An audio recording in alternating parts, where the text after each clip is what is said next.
In this video, we'll guide you through the new process of allowing microphone access on the Discord app for PC. If you're experiencing trouble with your mic on Discord, these easy steps will help you get it sorted out. First, let's start by pressing the Windows key on your keyboard. This will open up the Start menu. From there, look for the Settings icon, which resembles a gear. Click on it to enter the Settings menu. Once you're in the Settings, navigate to the left sidebar and click on Privacy and Security.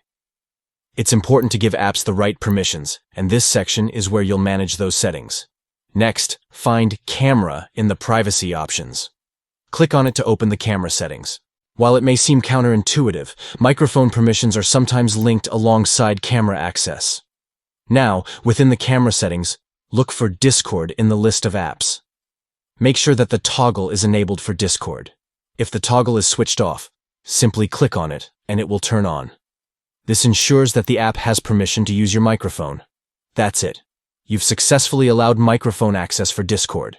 Restart the app to ensure the changes take effect. Now, you should be able to seamlessly communicate with your friends and fellow gamers without any issues. If you found this video helpful, don't forget to give it a thumbs up and subscribe for more tech tips. Thanks for watching, and happy gaming.